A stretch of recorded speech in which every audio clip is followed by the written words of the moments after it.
Okay, dear student, now next topic is to isolate different gases from air कि air से आप किस तरह से gases को isolate करोगे.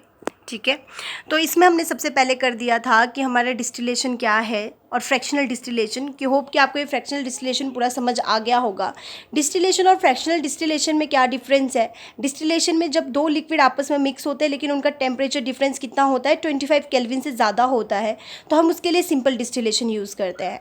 और फ्रैक्शनल डिस्टिलेशन बिल्कुल सेम डिस्टिलेशन की तरह है, बस उसमें क्या होता है, डबल डिस्टिलेशन इज़ देयर. वहाँ पे टेम्परेचर डिफरेंस 25 केल्विन से कम है, तो जो जिसका टेम्परेचर डिफरेंस कम होगा, जो इजीली जल्दी बॉयल हो जाएगा, वो तो इजीली आपका कंडेंसर से पास होगा. पर दूसरे गैस पे डबल डिस्टिलेशन होगी. ठीक है, otherwise both the component are same, distillation and fractional distillation.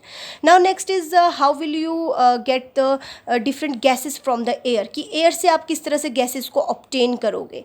As you all know, air क्या है. air is a mixture of number of gases कि air में आपके बहुत सारे gases होते हैं. ठीक है, ठीक है, तो air is the homogeneous mixture of number of gases. The main 3 gases present in air are, उसमें कौन कौन से 3 गैसेस मेनली आपके प्रेजेंट होते हैं, वो कौन कौन से हैं. नाइट्रोजन है जो 78.1% है. ठीक है, और ऑक्सीजन है आपके पास, आर्गन है. And these gases can be obtained from the air by the, किस तरह से हम उसको ऑब्टेन कर सकते हैं, by fractional distillation of liquefied air. एयर की डिस्टिलेशन करेंगे और उससे हमारे पास क्या होंगे, डिफरेंट डिफरेंट कंपोनेंट आपके ऑब्टेन्ड होंगे एयर से. जो डिफरेंट डिफरेंट गैसेस हैं हम उनको इजीली ऑब्टेन कर सकते हैं. तो इसके लिए क्या है, हमारे पास अलग अलग स्टेप्स है, लेकिन सबसे पहले हमारे पास सेटअप आपको क्लियर होना चाहिए. This is the setup. ये आपके एनसीईआरटी बुक में भी है ये डायग्राम, तो वहाँ से आपने इसको ड्रॉ करना है. ओके, सबसे पहले दिख रहा है आपको यहाँ पे क्या है, एयर अंडर प्रेशर. यहाँ पर है एक चैम्बर है, ये फर्स्ट चैम्बर है. ये आपके पास जो है दिस इज़ कूलर. यहाँ पे सारा का सारा एयर कूल होगा और यहाँ सेपरेट होगा, और यहाँ पे ये एक जो कंटेनर है इसमें अलग अलग गैसेस आपके सेपरेट होंगे. सबसे पहला स्टेप क्या है आपके पास, फर्स्ट स्टेप में air is first filtered and pass through the drying chamber to remove the moisture. सबसे पहले आपके पास जो एयर है वो यहाँ पर आएगा, हेयर. यहाँ से सारा का सारा मॉइस्चर उससे दूर किया जाएगा. ठीक है, hot air is then pass to the condenser. ये जो आपके पास वाटर आउटलेट है, ये जो कंडेंसर है, ठीक है, यहाँ पर आपके पास होगा, और यहाँ पर आपके पास बिल्कुल ठंडा, यहाँ से फ्रीजिंग कोल्ड वाटर यहाँ से इन होगा, और ये चैम्बर जो आपके पास एयर को पूरी तरह से ठंडा कर देगा. यहाँ जो गर्म एयर है उससे सारा मॉइस्चर हटा दिया जाएगा. ठीक है, इस वाले में अंडर हाई प्रेशर में ये चैम्बर है. यहाँ से हॉट एयर आपके पास इस ठंडे चैम्बर में जाएगा, और यहाँ ठंडे चैम्बर में जाके आपका पूरा का पूरा जो एयर है वो ठंडा होगा. ठीक है, अब यहाँ से जो कोल्ड एयर है वो कहाँ जाएगा, आपके सेपरेटर में. सबसे पहले जो गैस आपकी सबसे पहले सेपरेट होती है वो कार्बन डाइऑक्साइड है. जैसे ही कार्बन डाइऑक्साइड ठंडी हो जाएगी वो यहाँ से ड्राई आइस के फॉर्म में यहाँ से सेपरेट हो जाएगी. ठीक है, इसके बाद जो आपकी बची हुई गैसेस है वो कहाँ जाएगी, वो आपके इस वाले चैम्बर में, फ्रैक्शनल डिस्टिलेशन कॉलम. इस फ्रैक्शनल डिस्टिलेशन कॉलम में अब आपकी रेस्ट ऑफ जितनी भी गैसेस है वो on the basis of the density के बेस पे आपकी क्या होंगी, सेपरेट होगी.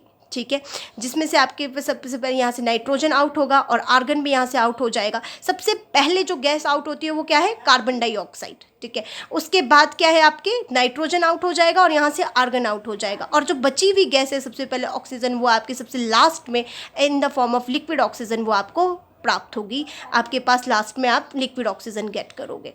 सो स्टेप्स कैसे हैं इसके, first step is air is first filtered and pass through the drying chamber to remove the moisture.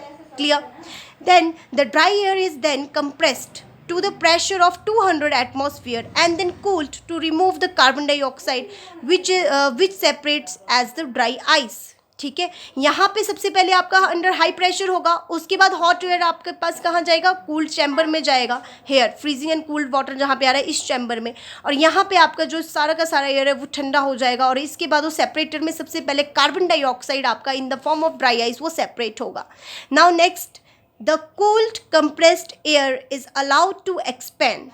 ठीक है, आपका जो कूल्ड एयर है वो पूरा एक्सपेंड होगा, and suddenly causing its temperature to drop sharply. The cycle of compression, cooling and expansion is repeated for the several time to ultimately get liquid air at about -200 degrees Celsius. ठीक है। जैसे सबसे पहले आपके पास क्या हुआ, air में क्या कर रहे थे, उसको एक्सपेंड कर रहे थे। सबसे पहले यहाँ एक्सपेंड हो रहा है एयर, उसके बाद कंप्रेशन हो रहा है, फिर यहाँ पे अगेन आपके पास एक्सपेंड हो रहा है। तो इस तरह से आपके पास एक्सपेंड, कंप्रेस, एक्सपेंड चल रहा है और इस तरह से ये प्रोसेस आपका रिपीट पे रिपीट होगा, again and again repeat, and you will get the different component of the air. Clear? So first step is air is first filtered and passed through the drying chamber to remove moisture. The dry air is then compressed to the pressure of 200 atmosphere and then cooled to remove the carbon dioxide which separate as dry ice. The cooled compressed air is allowed to expand suddenly, causing its temperature to drop sharply. The cycle of cooling, compression, cooling and expansion is repeated for the several times to ultimately get liquid air at about -200 degree Celsius में आपके पास वो get होगा। ठीक है। The liquid air is allowed to warm in the fractional distillation tower where the gas is separate at different height. कि यहाँ पर finally आपके पास ये जो फ्रैक्शनल डिस्टिलेशन कॉलम है, डिफरेंट हाइट पे आपका क्या होगा, आपके जो एयर है वो सेपरेट आउट हो जाएंगे। Clear? Nitrogen having lowest boiling point of -119 degree Celsius, जो लिक्विड नाइट्रोजन अगर आपके पास रहता है, कलेक्टेड फ्रॉम द टॉप से उसको हम कलेक्ट करेंगे एंड इट इज़ क्या कहते हैं फॉलोड बाय द आर्गन से इसको फॉलो किया जाएगा। फिर उसके बाद बॉइलिंग टेम्परेचर उसका क्या है -180 डिग्री सेल्सियस या 87 केल्विन। ठीक है। The residue is mainly the liquid oxygen having boiling point of -183 और 90 केल्विन।